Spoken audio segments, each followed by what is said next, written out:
係咯，留翻即係啲留言有啲長嘅，不過我打落去我又打唔到，第一又冇咁嘅時間打啦。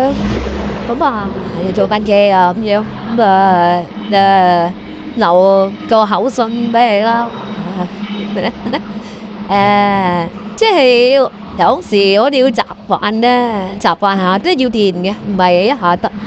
要習慣下，我哋冇一種兩極化嗰種嘅諗法先得，即係嗰啲叫二元對立啊嘛，即係正負面對立嗰種諗法啊，即係唔好偏係一邊，唔好偏到正面或者偏到負面，呢個世界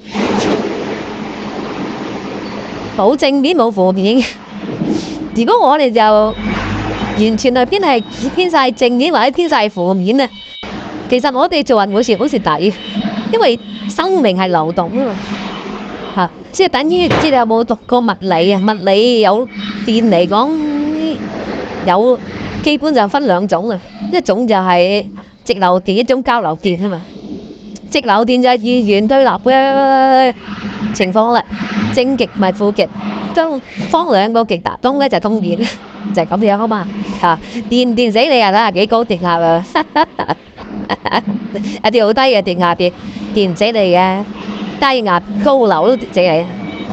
咁啊一種就係交流電啊嘛，交流電就係而家我哋用緊嗰啲嘅市電啊嘛 ，AC 電啊嘛，咁咧就佢有冇限制佢嗰個變頻嘅次數啊？即係正變負，負變正，正變負，負變正。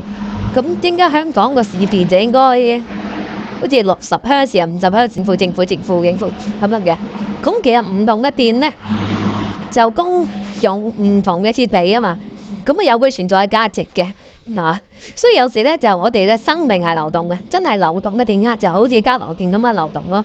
我哋喺正啊負啊正啊負啊咁樣，我哋喺嗰度流轉咯。所以就你見大自然界都係咁運作㗎，係啊，即係上天會唔會整天落雨啊？都唔會啊。會唔會整天咧？又唔會喎。所以成日全世界大自然都係咁樣去變幻緊嘅。當你喺嗰個閃光嗰度去睇一樣嘢咧，你就企晒一邊啊！你就變咗二元對立啦。你企晒線嘅，你覺得呢個世界係應該好善美、好真、好誠、好有愛嘅。咁但係實世間個世界係咪啊？唔係啊嘛！我哋成日都賴晒嘢噶啦，就算我哋對人都唔係呢對噶，係咪啊？但係我哋又會唔會完全惡咧？又唔會噶。我哋一日到黑好有私心都好啊，但係我哋總會有一刻，我哋有啲嘢令到我哋係無私咁樣去做咗咁啊，係咪？所以其實都係一種流轉嘅善惡裏邊不斷交替咁樣去善惡，所以就即係放低，唔好執着一啲嘅善，同埋我可能呢刻善，下一刻惡，可能表面善話俾我，係嘛？即係下一刻可能我表面惡話俾善都唔奇嘅。所以有時又學習下啦，生命都係學習嘅，咁啊慢慢了解下啦。到你過咗呢種嘅階段，咁你就可以試下領略下生命喺個咁嘅流轉底下，會唔會有悟出到另一啲嘅道理？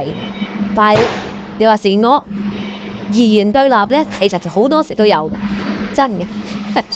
咁啊，尤其是我哋會我哋中國人咧就成日都受呢啲方面困擾，可能比西方國家啲人咧，俾啲鬼爺鬼妹咧，可能係嚟得痛苦啊？點解咧？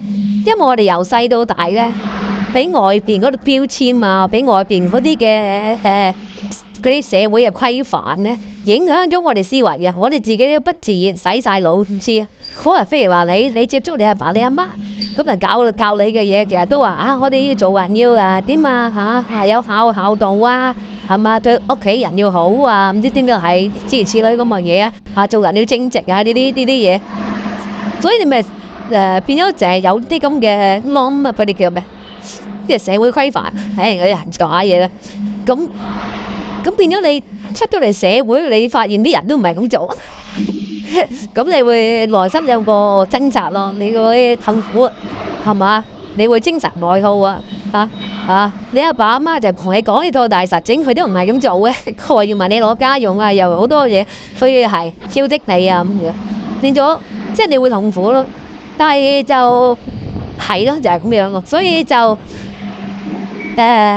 都講都唔識講嘅，不過即係一個生命係咁咯，係嘛？咁你坐去自己調節一下，會揾到一個位，你自己覺得舒服啦。係試㗎咋，係不斷咁樣會接觸，因為你就算唔開心都好，硬化保持滿腔嘅憤怒都，你都改變唔到現實嘅，係嘛？改變唔到客觀嗰個世界嘅環境㗎嘛。你繼續係咁，就只會繼續自己執着咗，最後尾都係自己苦啊，係嘛？咁所以與其咁樣嘅話，接受咗世間呢啲咁嘅嘢，咪算 Q 數。